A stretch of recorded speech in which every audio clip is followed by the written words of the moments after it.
SACC. Breaking news today. Egyptian lawyer says it's a national duty to rape girls who wear revealing clothing like ripped jeans. Nabi Hawash, a prominent conservative, made the controversial comments during a TV panel show discussion debating a draft law on prostitution. Are you happy when you see a girl walking down the street with half of her behind showing? The lawyer said on Al-Sima earlier this month. He added, I say that when a girl walks about like that, it is a patriotic duty to sexually harass her and a national duty to rape her. Mr. Al-Wash's remarks have prompted fury across the country, and Egypt's National Council for Women announced it plans to file a complaint against the TV channel. It also issued a plea for media outlets to refrain from providing a platform for individuals who make incendiary comments that incite violence against women. The National Council also said it would be filing a complaint against Mr. Al-Wash himself and rebuked his assertion.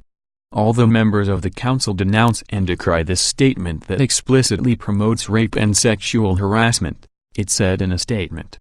Mahi Morsi, head of the council, argued his remarks constitute an actual violation of the Egyptian constitution that makes explicit efforts to safeguard women's rights. The comments come after the Egyptian capital of Cairo was last month branded the most dangerous megacity for women in the first international poll, which looked at how women fare in cities with over 10 million people.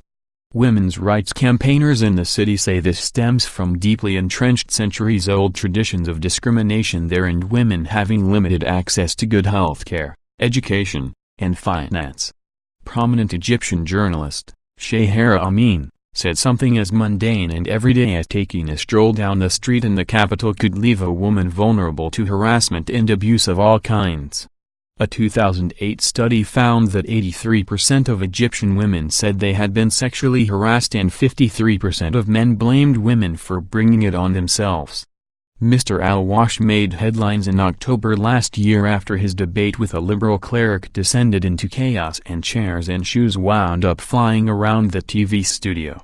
The fiercely heated discussion turned ferocious after Sheikh Rashad, who is famed for his permissive interpretation of Islam, argued women should not necessarily be required to cover their hair with a headscarf. You're an apostate. You're an infidel, Mr. Wash yelled. The cleric responded, You're mentally ill. You belong in a mental hospital. Mr. Al-Wash then took his shoe off in an apparent preparation for a fight, as whacking someone with the sole of your shoe is a serious insult in the Arabic world. Mr. Rash then rushed at him while Mr. Al-Wash responded by hitting with his shoe. The spectacle culminated in the two men grappling across the debating area, smashing a glass panel and having to be pulled apart by the studio crew. Mr. Al-Wash has previously stated his opposition to women serving as judges. He argued if women become judges they could also become muftis, a Muslim legal expert who has the power to give rulings on religious issues, and would issue fatwas, a ruling on a point of Islamic law given by a recognized authority, while they are on their periods. He said, if we let a woman become a judge, why shouldn't she become Sheikh of Al-Azhar? Why shouldn't she become the mufti? Why don't we all just go to hell? Will she issue me a fatwa while she is menstruating?